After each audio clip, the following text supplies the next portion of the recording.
नमस्कार, स्वागत है आप सभी का हमारे इस नए वीडियो में। जैसा कि आप सभी को पता होगा कि मध्य प्रदेश में बोर्ड का परीक्षा स्टार्ट हो चुका है। आज के दिन जो 10वीं कक्षा के हिंदी सब्जेक्ट का पेपर कंप्लीट हो चुका है। ठीक है, तो इसी से संबंधित ये वीडियो आपका है। आप जैसे कि स्क्रीन पर देख रहे होंगे कि हाई स्कूल मुख्य परीक्षा वर्ष 2024, ठीक ना।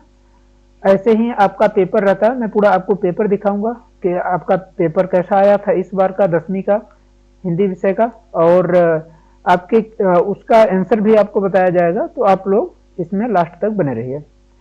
देखिए, यहाँ पर हिंदी सब्जेक्ट दिया गया है कि हिंदी सब्जेक्ट का है और ऐसा पेपर है। चलिए आपको दिखाते हैं।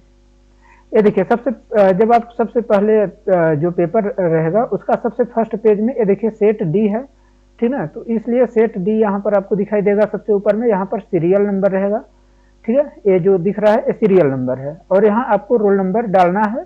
और यहाँ पर क्या है कि नंबर ऑफ क्वेश्चन जो दिया गया है 23 और प्रिंटेड पेज क्या है 8 प्रिंटेड पेज है, मतलब 8 पेज का है। और ये आपका जो दिया गया है तो ये पेपर नंबर है कि मतलब इस नंबर का ये पेपर है। और इसके बाद यहाँ पर हाई स्कूल जो वही आपका था 2024 का, तो 2024 वो दिया गया है कि किस वर्ष का पेपर है, हाई स्कूल का है। और सब्जेक्ट यहाँ पर दिया गया है कौन सा सब्जेक्ट है, ठीक है।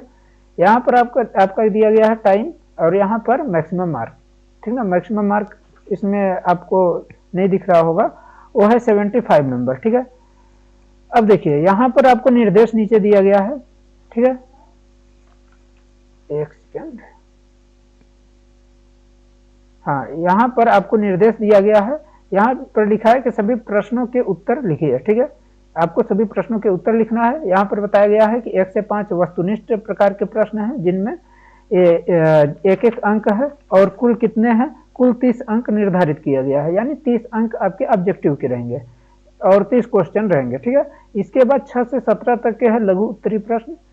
इसमें क्या है, दो अंक का है और एक 30 शब्द में आपको लिखना होगा, लगभग 30 शब्द में, ठीक है।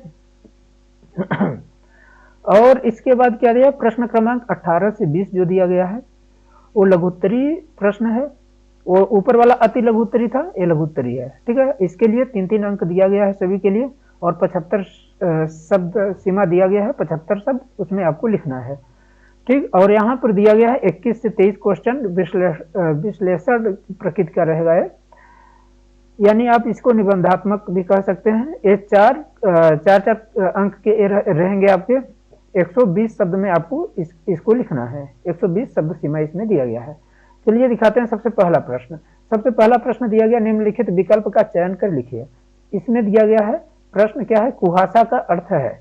मैं थोड़ा जूम कर लेता हूँ, आपको दिखेगा बढ़िया से। हाँ, देखिए कुहासा का अर्थ है, ऑप्शन में दिया गया था कंबल, कोहरा, सन्नाटा, सहारा। तो इसका आंसर क्या होगा, कोहरा होगा। चलिए, प्रगतिवादी कवि हैं। प्रगतिवादी कवि कौन है, मतलब इसमें दिया गया है ऑप्शन मुक्तिबोध, सुमित्रानंदन पंत, नरेश मेहता और जगमोहन सिंह। तो इसका आंसर होगा सुमित्रानंदन पंत। इसमें बहुत बच्चे गलत कर दिए होंगे।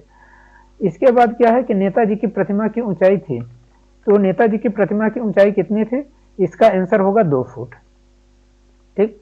इसके बाद चलिए आगे, कलम का जादूगर किसे कहा जाता है, रामवृक्ष बेनीपुरी, अज्ञेय, स्वयं प्रकाश या नागार्जुन। तो इसका आंसर होगा रामवृक्ष बेनीपुरी।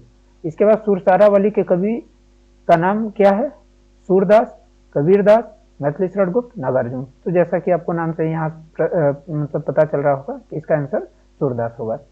इसके बाद आगे चलिए, क्या लिखा है, कवि निराला का जन्म हुआ था, मतलब कवि निराला का जन्म कब हुआ था, ठीक है। तो इसका आंसर क्या होगा, 1899। इसमें ऑप्शन जो दिया गया है आप लोग देख सकते होंगे, ठीक है। चलिए अगला है, अगला जो दिया गया है प्रश्न क्रमांक सेकंड जो है, ठीक। तो इसमें ये देखिए प्रश्न क्रमांक सेकंड है, इसको मैं थोड़ा बीच में कर दूं। हाँ, ये देखिए, ये जो है आपका इसी प्रकार से प्रश्न आएंगे आपके। इसमें क्या है कि ये जैसे इसमें सही विकल्प का चयन कर लिखना है आपको, रिक्त स्थान है लेकिन इसमें सही विकल्प भी चुनना है आपको। तो इसमें क्या है कि जैसे पहले क्या होता था कि यहाँ पर सिर्फ आपको खाली स्थान भरना होता था, मतलब ऐसे दे देगा आपको, यहाँ पर चुनने के लिए नहीं देगा। लेकिन इस बार क्या किया है, इस बार दिया है कि आप इसमें से चाहें तो चुन सकते हैं। जैसे क्या है, आधुनिक हिंदी कविता का प्रारंभ संवत कब है? 1900, 1901, 2000। तो इसका आंसर क्या होगा? 1900। अर्थ की दृष्टि से वाक्य के कितने प्रकार होते हैं? इसमें लिखा है 5, 7, 8। तो आंसर क्या होगा? 8 होगा। चलिए, छंद के प्रकार कितने होते हैं? छंद के 2 प्रकार होते हैं।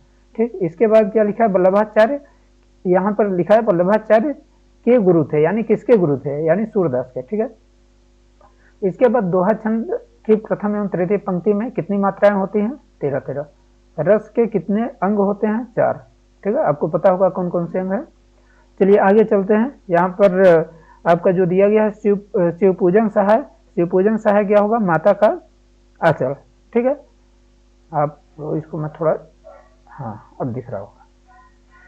ठीक, शिव पूजन सहाय जो दिया गया है यहाँ पर, इसका आंसर क्या होगा? माता का आंचल, यानी फर्स्ट नंबर ये हो गया। अब क्या दिया गया है? राम वृक्ष बेनीपुरी। राम वृक्ष बेनीपुरी का क्या होगा? वो मुजफ्फरपुर से संबंधित है। इसके बाद क्या दिया गया है? मैं थोड़ा इसको छोटा कर लूं। हाँ, अब देखिए इसमें क्या है कि तीसरा, मैथिली शरणगुप्त। मैथिली शरणगुप्त की कौन सी कविता या काव्य है? किससे संबंधित है? इसका होगा पंचवटी। रिसाई किससे संबंधित है? रिसाई का जो है, तो वो आपको यहाँ पर एक सेकेंड, क्रोध आना। ठीक ना, जैसे कहते हैं ना, कोई गुस्सा हो गया या रिसिया गया, तो उसी से संबंधित है। चौपाई जो संबंधित है, चौपाई से 16-16 एक अंक की क्या होती है? एक अंक की होती है। ठीक है, यानी यहाँ पर नाटक नहीं होगा, इसका आंसर ये होगा। ठीक है, एक अंक की इसका आंसर होगा। चलिए आगे, एक वाक्य में उत्तर लिखिए। ये है आपका चौथा क्वेश्चन। इसमें सभी 6 क्वेश्चन है, 6 प्रश्न, सभी के लिए 1 अंक निर्धारित है। ये जो दिया गया है, अट नहीं रही कविता किस बात को प्रकट करती है? तो इसमें अट नहीं रही कविता जो है वो इस प्रकृति के सौंदर्य को प्रकट करती है। ठीक है, इसके बाद कवि नागार्जुन का मूल नाम क्या है? वैद्यनाथ मिश्र। ठीक है, इसके बाद निराला रचनावली के कितने खंड हैं? इसके 8 होगा आंसर। ठीक है, इसके बाद क्या लिखा है? रामचरितमानस का मुख्य छंद कौन सा है? तो दोहा और चौपाई। इसका आंसर क्या होगा? दोहा और चौपाई। और इसके बाद विनय पत्रिका की रचना किस भाषा में हुई है? विनय पत्रिका की जो रचना है वो ब्रज भाषा में हुई है। और कामायनी किसकी रचना है? कामायनी जयशंकर प्रसाद की रचना है। आगे चलिए, आगे दिया गया है प्रश्न क्रमांक जो 5वां जो दिया है, इसमें क्या है? सत्य असत्य का चयन करना है आपको। पर्वतीय सुंदरता मन को नहीं भाती। क्या आपको लगता है कि पर्वत की सुंदरता नहीं भाती है आपको? तो इसका आंसर गलत होगा। ठीक है, यानी ये भाती है। इसके बाद क्या है कि संस्मरण में कल्पना तत्व की प्रधानता होती है। तो इसका आंसर नहीं होगा। ठीक है, इसमें कल्पना की प्रधानता नहीं होती। और अगर ये रेखा चित्र यही रहता तो इसका आंसर आपका सही हो जाएगा, लेकिन यहाँ संस्मरण दिया गया है इसलिए इसका आंसर गलत है। ठीक है, यानी ये असत्य है। इसके बाद हिंदी की प्रथम उपन्यास परीक्षा गुरु को माना जाता है। इसका आंसर क्या होगा? सत्य होगा। ठीक है, यानी इसका देखिए उपन्यास, इसमें डिबेटेड क्वेश्चन है। इसमें क्या है कि परीक्षा गुरु है, मतलब कहीं कहीं पर परीक्षा गुरु है और कहीं पर एक टोकरी भर मिट्टी। ठीक ना, एक टोकरी भर मिट्टी को भी कहीं कहीं माना गया है और कहीं कहीं परीक्षा गुरु को माना गया है। ठीक ना, कहानी के 6 तत्व होते हैं, ये सत्य है आपका। ठीक है, इसके बाद क्या है? श्री कृष्ण ने गोपियों को समझाने के लिए उद्धव को भेजा था, ये भी सत्य है। ठीक, इसके बाद क्या दिया गया है? बिस्मिल्लाह खां हिंदू मुस्लिम एकता के समर्थक थे। इसका भी आंसर सत्य होगा। ठीक है, ये आप लोग देख लीजिएगा। अब इसके बाद क्या था? अगला क्वेश्चन 6वां नंबर था, गद्य की कोई 4 विधाओं के नाम लिखना है। इसमें आपको गद्य की कोई 4 विधा के आपको नाम लिखना था। जैसे आपका हो गया कहानी, हो गया उपन्यास, हो गया, एक गद्य की विधाएं हैं, तो ऐसे ही 4 का लिखना था। इसके बाद अथवा में था, बाबू गुलाब राय के अनुसार निबंध की परिभाषा लिखिए। ठीक ना, और इसके बाद संधि और समास में कोई 2 अंतर लिखना था। और इसके बाद क्या करना था आपको? इसके बाद एक सेकंड, हाँ, इसके बाद क्या था कि संधि एवं समास में कोई 2 अंतर लिखना है, या फिर आपको जो शब्द शक्ति कितने प्रकार की होती है उसका नाम लिखना है। इसके बाद आपका 8वां क्वेश्चन जो दिया गया है, गंतोक को मेहनत कश बादशाहों का शहर क्यों कहा गया है? ठीक है, इसका आंसर या फिर अथवा वाला आप कर सकते थे, भोलानाथ आपके साथियों को देखकर सिसकना क्यों भूल जाता है? 9वां क्वेश्चन जो था, कवि नागार्जुन की 2 रचनाओं के नाम लिखना था आपको। ठीक है, और उसके अथवा में जो था, नई कविता की कोई 2 विशेषताएं लिखिए। 10वां क्वेश्चन, कवि सूरदास अथवा तुलसीदास के इसमें से किसी 2 के बारे में लिखना था। काव्यगत विशेषताएं निम्न बिंदुओं के आधार पर लिखना था। तो इसमें क्या था, 2 रचनाएं लिखना था और भाव पक्ष लिखना था। ठीक ना, किसी 2 के बारे में, यानी आप सूरदास लिखें या फिर तुलसीदास का। फसल क्या है, एक क्वेश्चन है आपका, फसल क्या है? ठीक है, यहाँ पर आ जाइए आप, फसल क्या है एक क्वेश्चन है। इसके बाद क्या है, उद्धव के व्यवहार की तुलना किस किस से की गई? ये 2-2 नंबर के क्वेश्चन है। 12वां क्वेश्चन आ जाइए, यहाँ पर लिखा गया है 12वां में, कविता में बादल किन किन अर्थों की ओर संकेत करता है? अथवा में क्या दिया गया है, स्मृति के पाथेय बनाने से कवि का क्या आशय है? 13वां जो क्वेश्चन दिया गया है क्या है, काव्य की परिभाषा आपको लिखना था। इसके बाद जो 13वां का अथवा था क्या था, पुनरुक्त प्रकाश अलंकार की परिभाषा उदाहरण सहित आपको लिखना था। रस से क्वेश्चन था, ठीक ना, यहाँ छंद और चौपाई से संबंधित क्वेश्चन था ये वाला, जो 14 का मतलब रस और छंद जो था एक दूसरे के अथवा में आया था। रामवृक्ष बेनीपुरी या फिर यतीन्द्र मिश्र का साहित्यिक परिचय निम्न बिंदुओं पर आपको लिखना था। रामवृक्ष बेनीपुरी पर आप लिख सकते थे या फिर यतीन्द्र मिश्र पर। ठीक है, इनका क्या था, 2 रचनाएं था और भाषा शैली। ठीक, 16वां क्वेश्चन क्या दिया है, भगत की पुत्र वधु उन्हें अकेला क्यों नहीं छोड़ना चाहती थी? ये भी 2 नंबर का क्वेश्चन है। इसके अथवा में दिया गया है, अंतर पूछा है यहाँ भी, नाटक और एकांकी में। लेखक मन्नू भंडारी के व्यक्तित्व पर किन किन व्यक्तियों का प्रभाव पड़ा? इसके अथवा में क्या लिखा गया है, बिस्मिल्लाह खां को शहनाई की मंगल ध्वनि का नायक क्यों कहा जाता है? 18वां क्वेश्चन, अनुशासन का महत्व विषय पर अनुच्छेद आपको लिखना था। या फिर प्रिय खेल क्रिकेट के संबंध में 2 मित्रों के बीच संवाद आपको लिखना था। ठीक है, इसके बाद आ गया आपका गद्यांश की सब प्रसंग व्याख्या, आपको इसमें लिखना था। ठीक है, यानी 3 नंबर का एक क्वेश्चन है, 3 नंबर का। 19वां जो दिया गया है, गद्यांश दिया गया है, इसका सब प्रसंग व्याख्या आपको लिखना था। ये आपके मतलब पाठ से संबंधित है। ठीक है, तो आप लोग जैसे जैसे इसको पढ़े होंगे पाठ को, तो पता ही होगा कि किस किस पाठ से संबंधित है। ठीक, इसके बाद क्या है कि अट नहीं, यहाँ पर ये देखिए, अट नहीं रही आभा फागुन की तन। ठीक है, तो यहाँ पर सब प्रसंग इसमें व्याख्या था। और जैसा कि आप सभी को मैं ऊपर बताया था, चौथा का फर्स्ट नंबर, अट नहीं रही कविता किस बात को प्रकट करती है? तो ये प्रकृति के सौंदर्य से। ठीक है ना, तो उसी से ये संबंधित है। 20वां का ए और 8वां नंबर पर जो दिया गया है, तो इसमें लिखा है, जिसके अरुण कपोल की मतवाली सुंदर छाया में अभी समय भी नहीं थकी सोई है मेरी मौन व्यथा। ठीक है, तो ये आपका 20वां नंबर था। और इसके बाद एक निबंध जो था लास्ट में, वो 21वां नंबर क्वेश्चन है।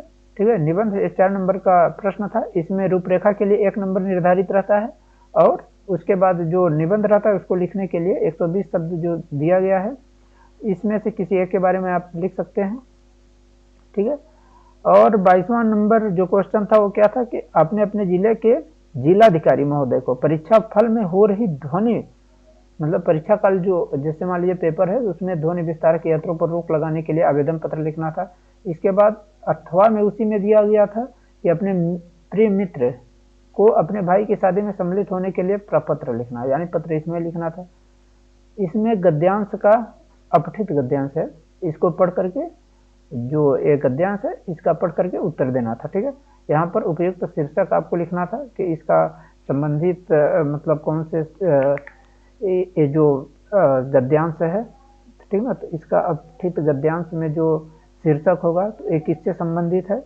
ठीक ना, वैदिक काल में ही हिमालय पहाड़ की बहुत पवित्र माना जाता है, इसमें संदेह नहीं है कि हिमालय, यानी ये हिमालय पर्वत के बारे में पूरा बताया गया है। ठीक है, तो इसका शीर्षक क्या होगा? हिमालय पर्वत। ठीक है, इसके बाद क्या है, यहाँ पर जैसे दिया गया अथवा में क्या है, कि वीरों का कैसा हो वसंत, ठीक है। इसके अथवा में चाहें तो इसको लिख सकते हैं। तो ये वीरता के बारे में है, ठीक ना, वीरता से संबंधित है, वीरता के बसंत से संबंधित है। और हो रही हिमालय की पुकार से बरसता, यानी ये आप वीर रस से प्रभावित कह सकते हैं, यानी वीरता को ये मतलब सजोए हुई है। तो इस तरह से आपका पूरा प्रश्न पत्र आज का रहा।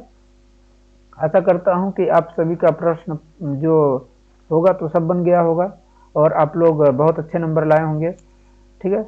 अगर आपको वीडियो अच्छी लगी हो तो आप अपने दोस्तों तक शेयर कर सकते हैं। इसी तरीके से मैं पूरा जो पेपर चलने वाला है बोर्ड का, उसका सभी सब्जेक्ट का, सभी विषय का सभी पेपर लेकर के आऊँगा, ठीक है। तो आप लोग वीडियो को लाइक करना न भूलें और आपको अगर कुछ प्रतिक्रिया आपकी है तो उसको भी देना न भूलें और अपने दोस्तों तक शेयर करें। धन्यवाद। पढ़ते रहिए।